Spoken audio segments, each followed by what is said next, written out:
Let's roll. All right. Mike Sando's NFL quarterback tier rankings are hot off the press. We want to focus in on tier 1. Sitting at number 3 is Andrew Luck. Now, mixed reviews on this ranking. The supporters, listen to this, are comparing him to some of the greatest athletes of all time. One anonymous GM said, you want to talk about a guy who makes the team. He is Michael Jordan. Their defense sucks. Every game he has to outscore everybody. He's the epitome of a 1. If I was to draft tomorrow any player in the NFL, it would be Andrew Luck 1, Aaron Rodgers 2. Now, the voters who placed Luck in the second tier said he needs to protect the football better, has underwhelming postseason success, and is playing in a weak division. Stephen A., where do you rank Andrew Luck?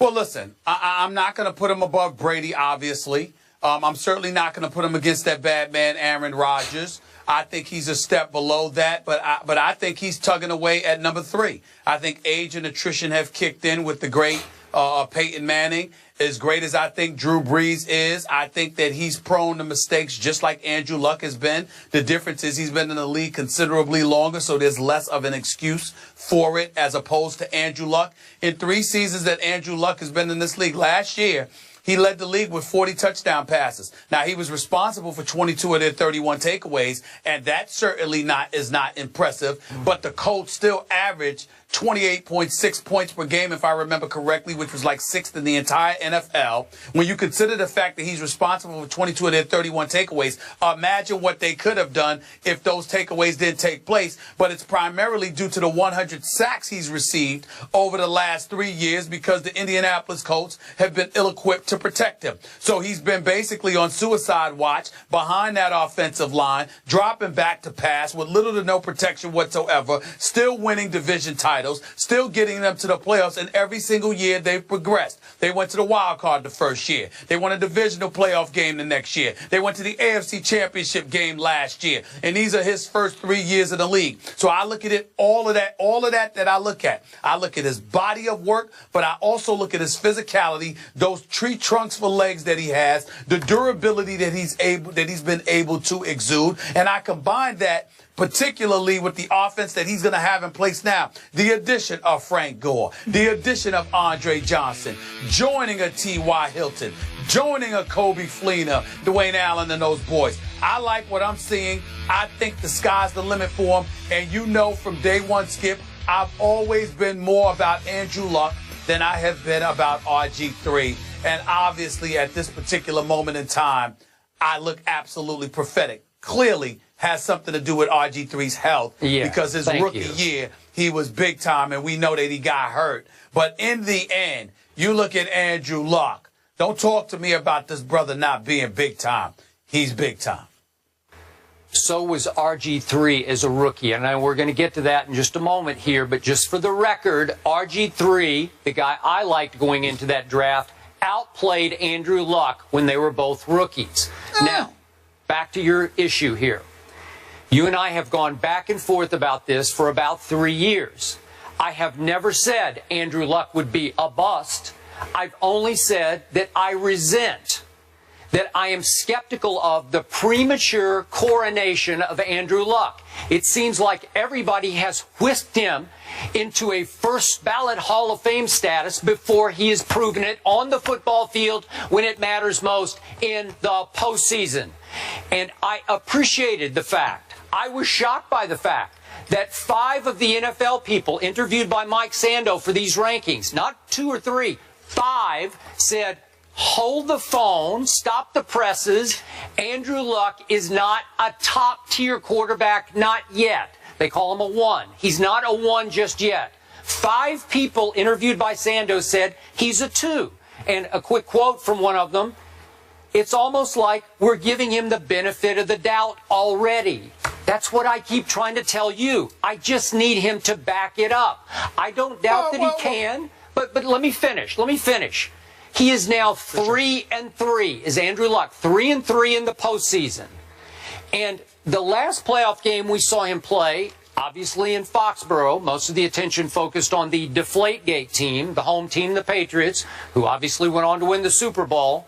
It was a complete wipeout for Andrew Luck's team. And Andrew Luck wiped out in that game. He went 12 for 33 for 126 yards and 0 touchdowns for a QBR, Stephen A. Smith, on the scale of 1 to 100 of 29. Just a week earlier in the same stadium, Joe Flacco, who I sometimes call Joe Fluco on this show, went crazy on that same Patriot defense. Flacco, same field, playoff game, high stakes, week before. Flacco goes 28 of 45, 4 touchdowns, and a QBR of 84. 84 to 29 for Andrew Luck. Now, is this the end of the world for Andrew Luck? No. But you've got to show me a little more than this in the postseason, where his total QBR is only 65. It's a little better than average, but it's not great. I'm sorry, I haven't seen enough yet. And I'm going to let you talk for a second because I got a lot more ammo here. No, it's not so much talking. I needed to ask you a question in all seriousness. I needed to know your definition of the number one, or exactly who qualifies as the number one. Who is it, Skip? Right now, 2 do. Tom Brady first. He should be 1A, and 1B is your guy, Aaron Rodgers. Then we can argue about all kinds of 2s. There are a number. I think Peyton has fallen to a 2. That's what I'm saying. See, that's where I needed you to go. So if you want to categorize it that way, then we're not going to disagree. Because I agree with that. Tom Brady, Aaron Rodgers, and then there's everybody else. What I'm saying is, when you get to the everybody else, Andrew Luck is right there. So when you talk to me about him being a number 2, it depends on what your number 2 is. Okay. In this particular instance, I would agree. But let's be clear, Skip. Let's be clear. You keep bringing up what he did against the Patriots. Do you know that the Patriots averaged 47.3 points a game in the 4 wins against the Indianapolis Colts in the last 3 years? Okay. Indianapolis's defense was virtually non-existent. So if you know that you have a defense that's non-existent, and you know you got to go out there and make things happen as your sole hope of beating the Patriots, and you're relatively inexperienced, you're going to make mistakes. Things are going to happen. Why? Because you can't afford to be safe. You've got to go for it every time because you can't rely on your defense to come through for you. That's the reality, Skip. And I'm saying you know football too well to ignore that fact. Okay. That is what Andrew Luck has been working against. Some GM referred to Andrew Luck as Michael Jordan. Aggressive. He went 12 for 33 in the AFC Championship game. Does Michael Jordan go 12 of 33 for 126 and no touchdowns? On the same field, Joe Flacco threw 4 touchdown passes against the same Patriot defense the week before. That's just bad. That's wrong. You can't call him Michael Jordan yet because he's not. I agree with that. Okay. Now, look at his division. I think he is, so to speak, locked into the worst division in pro football. I don't think there's any argument. So he has gone 16-2 against his division. He's won his last 13 games in the division. Well, every year they're going to go 11-5, in part because the division is cake for them. It's a cakewalk. They're going to cakewalk into the playoffs because they're going to beat the heck out of these, out of Houston, Tennessee, and Jacksonville. It's set up for him to at least get to the playoffs. So when your biggest claim to fame was that Kansas City comeback game in which you threw 3 interceptions that threw your team into a 41-24 hole before the Chiefs got annihilated with injuries. They lost Jamal Charles, they lost Justin Houston, they lost Tom Bahali, and all of a sudden they just didn't have enough star players left, and Andrew Luck led a remarkable fourth quarter comeback, and they won the game 45-44. Is that all you got? But you threw 3 interceptions in that game. Well, no, that's not all I got. That's not all I got. What I also have, Skip Bayless, is something that is completely different from you. You keep talking about that's his claim to fame. My claim to fame for Andrew Luck is his youth. It's the fact that he is as good as he is being so young. What you have people doing is looking at him and projecting a level of greatness because so many things come along with playing the game of football. How is it that whether it's a Tebow or anybody else or a Johnny Manziel, you can project about the potential greatness that they could deliver in Tebow's case in terms of results, in Johnny Manziel's case in terms of his play or whatever. But with Andrew Luck, you can't see that. Look, this brother has the potential to be all-time great. Of course he's not there. Of course he shouldn't be, quote-unquote, coronated. But the coronation that I would argue with you about is they're not saying that he's arrived. They're saying, my God, look at this guy's potential. This dude, look at the Brett Favres of the world and others, Peyton Manning. These guys are on the verge of playing 20 years in the NFL. Okay. If Indianapolis improves this offensive line, Andrew Luck may very well have 17 years to go. And in the first 3, you haven't seen enough to look at this dude and say, yo, he's big time. I think he's big time. Show me more. I don't see enough. I agree with that. I'm having to react to you. I agree with that. And the public opinion that has already placed him on the loftiest pedestal. And I'm saying I need to see more when the money's on the line in the postseason, because this isn't good enough. But what's the loftiest pedestal? What's the loftiest pedestal? You going against RG3. You've clearly eclipsed him. All right, you got Russell Wilson there. He's been to 2 consecutive Super Bowls, but the Legion of Boom has a lot to do with that, even though he makes plays when they count in crunch time, and he deserves credit for that, not just with his arm, but with his feet. You've got the Colin Kaepernicks of the world who've been to a Super Bowl. Yeah, but he's not the quarterback Andrew Luck is. I think everybody would agree with that. You look at a lot of these young guys, and you're like, look, Andrew Luck is definitely near or at the top of the class, and he's got loads of potential. What's the name of the game?